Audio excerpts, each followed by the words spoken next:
салому дуруди бепоён ба кулли мухлисони барномаи дар шабакаҳои иҷтимоӣ. Фирдавси хурсанд топ хабарҳои варзиширо мегӯяд. оғоз мекунем. бадбахтиҳои Манчестер Сити идома дорад. Дигар Гвардиола сару рӯяшро пора пора кунад, фоида надорад.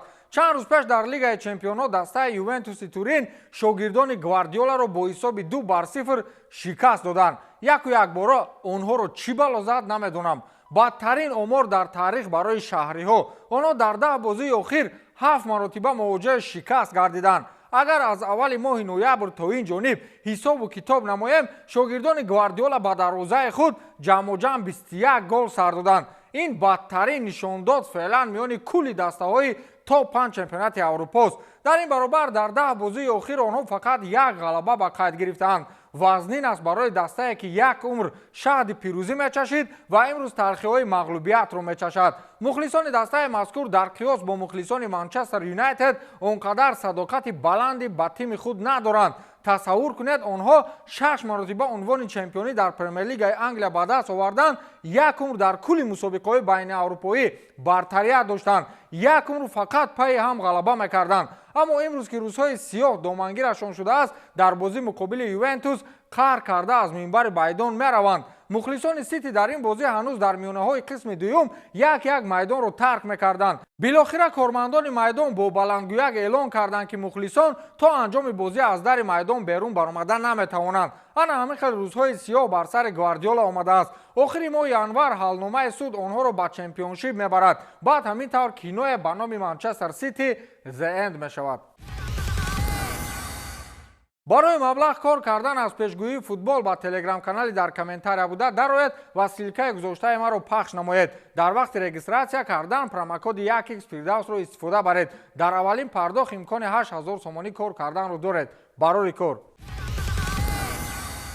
далели аҷиб аз дастаи Арсенал. дар яке аз биноҳои назди майдони Эмирейтс ё худ майдони хонагии дастаи Арсенал акси мураббии ҳолатҳои стандартӣ Николя Жовер нақошӣ шуд. барои чӣ акси Микел Артета не, балки ёрдамчии ӯ Николя Жовер? сири акси калони ин мутахассис дар деворҳои назди биноҳои Арсенал нақошӣ шуданаш дар он аст ки дастаи лондонӣ аз оғози мавсими гузашта то инҷониб 23 гол аз зарбаи кунҷӣ ба ҳадаф расониданд ки чунин омор дар 2 мавсими охир ягон дастаи Аврупо надорад. Николя Жовер бошад ба ҳайси мураббӣ дар ин бошгоҳ фақат дар зарбаҳои стандартӣ ва зарбаҳои кунҷӣ ҷавобгар аст. аз ин рӯ Николя бозингарони Арсеналро воқеан дар иҷрои ин зарбаҳо ба қавле аждаҳои тайёр кардааст. қаблан Николя Жовер барои дар ҳайати мураббиёни Пеп Гвардиола роҳ ёфтан кӯшиш мекард, вале Пеп ҳунари ӯро қобили қабул надонист ва мутахассис дарҳол ба ҳайати мураббиҳои Микел Артета ба кор даромад. акнун ба Пеп Гвардиола исбот мекунад ки дар мавриди ӯро ба кор қабул накардан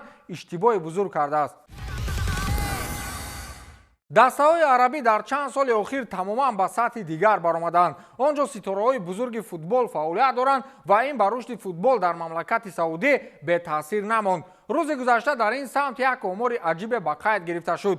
Сауд Абдулҳамид аввалин футболбози араб шуд ки дар топ 5 чемпионати Аврупо ба задани гол даст меёбад. то ин дам касе аз ҳайати мунтахаби Арабистон дар 5 чемпионати беҳтарини Аврупо гол назада буд. Сауд Абдулҳамид феълан дар ҳайати дастаи Рома бозӣ мекунад. дар бозӣ муқобили Брага ҳимоятгари мазкур ба задани гол даст ёфт ва унвони аввалин голзани араб дар чемпионати Аврупоро ба даст овард. Сауд Абдулҳамидро дастаи Рома дар равзанаи трансферии тобистона аз тими Ал-Ҳилол бо маблағи 2,5 миллион евро харидорӣ кард.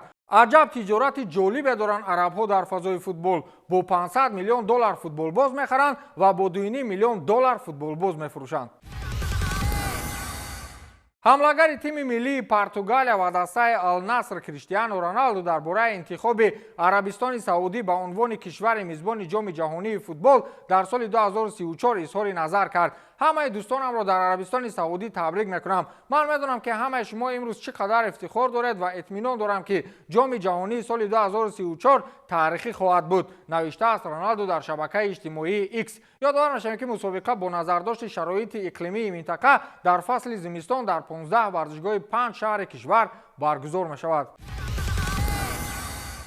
собиқ футболбози дастаҳои Селтик ва Манчестер Юнайтед гордон стракан аз ҳамлагар маркус решфорд даъват кард ки дастаи шаҳри манчестерро тарк кунад. ба гуфтаи стракан ин барои ҳама ҷонибҳо беҳтар хоҳад буд. қаблан маълумоте пайдо шуда буд ки манчестер юнайтед омода аст то решфорди 27-соларо дар зимистон ба фурӯш гузорад. ҳар мавсим дар манчестер мо интизорем ки маркус беҳтарин мешавад ва беҳтар бозӣ мекунад ҳар сол. аммо агар дар бошгоҳ ин ба ӯ маъқул набошад, бигзор ба ҳама некӣ кунад ва дастаро тарк намояд. он гоҳ ҳамаи мо метавонем пеш равем. решфорд бозингари хуб аст, аммо дар бораи хоҳиши ӯ дар бошгоҳ бозӣ кардан саволе ҳаст. шумо ё мехоҳед дар манчестер юнайтед бозӣ кунед ё намехоҳед. агар не, пас ин корро дар ҷои дигар кунед. аз суханони стракан коут офсайд иқтибос овардааст. ёдовар бошед ки қаблан дар расонаҳо маълумоте паҳн шуда буд ки манчестер юнайтед омода аст маркус решфордро ба далели маоши баланд ва дигар омилҳое ки ба бозии ӯ таъсир мерасонад